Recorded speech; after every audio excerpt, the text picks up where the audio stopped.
Let's go Indianapolis Colts and Tennessee Titans. The Colts get the win 20-17. They move to 3-3. Titans fall to 1-4.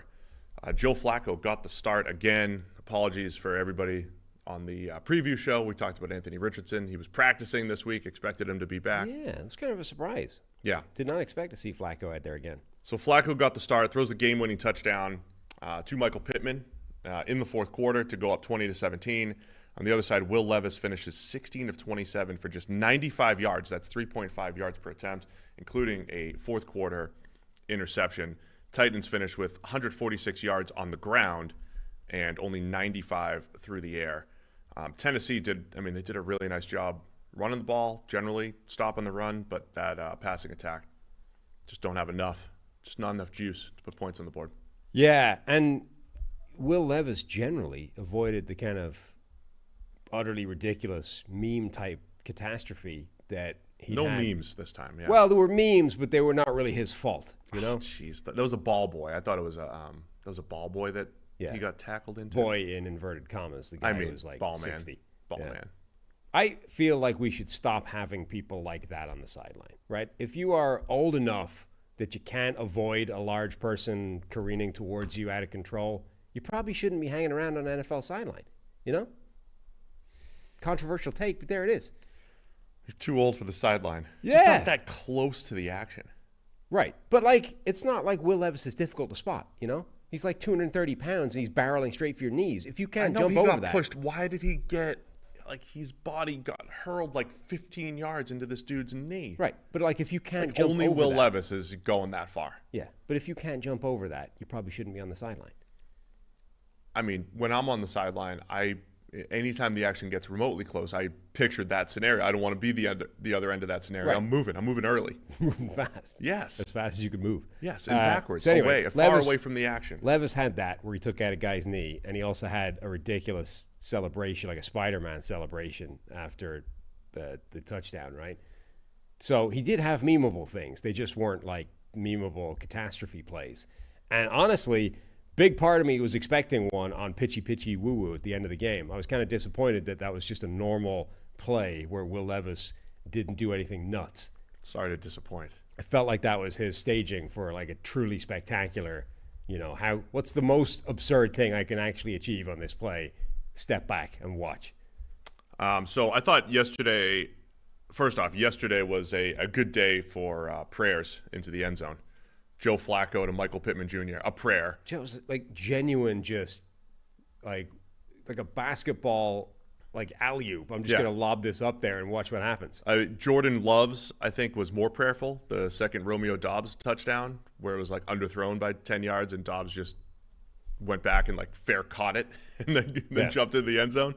But that was the game winner. And for whatever reason, I'm not saying Flacco played a great game or anything, but he just gives guys the opportunity to make those plays. That was like what we kept coming out here saying all last year. Like, I don't know what it is, but all of a sudden, David Njoku's making plays for the Browns. All of a sudden, they're making these downfield plays in Cleveland that they didn't have previously. Yeah.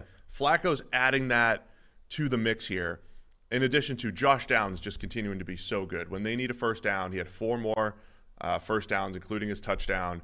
Josh Downs continues to be just such a dependable player right now for the Colts. Yeah, I mean, Flacco to Josh Downs in this game was that was a difference between winning and losing. Alec Pierce robbed of his 150-yard bomb by a pass interference penalty, otherwise, because he ends up with 0 catches. But you got to credit him that essentially. He's behind L'Jarius Sneed deep. He's going to have another 50-yard catch, and Sneed's like, nope, not having that in my stat sheet. I'm going to make this tackle instead. So that's still functioning. Like Michael Pittman battling through that back injury, I think he had, right, where he was expected to be shut down. Not just shut down, but like people were expecting him to go into IR, and he's instead actually, no, I'm going to play through it this week. When did that report come out? That was Thursday?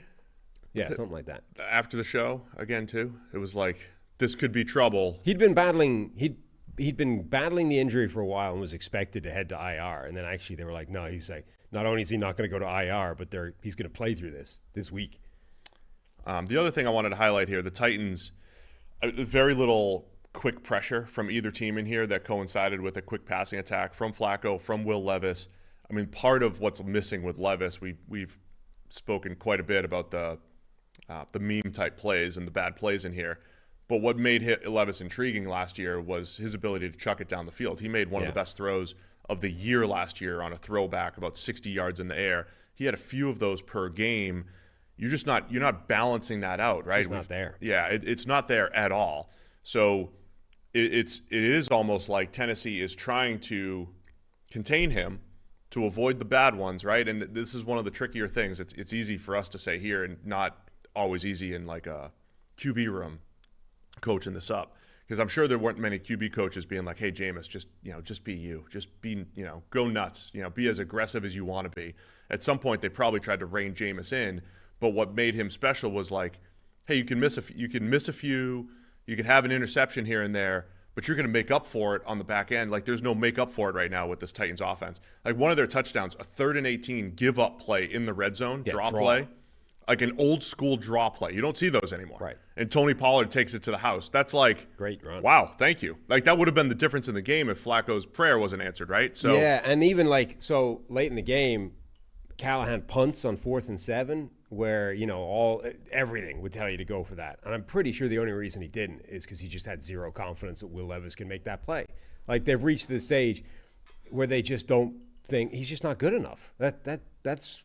Right now, Will Levis is not playing remotely good enough football to be an NFL quarterback, even independent of the meme mistake plays, where he did avoid that in this game. He didn't make any of those utterly ridiculous, what are you doing play, and they still weren't good enough to get the win. Like, they must be pretty close, I think, to benching him and going with Mason Rudolph. Not that Rudolph is necessarily the future, but just because they've seen nothing from Levis yet to suggest that he is either.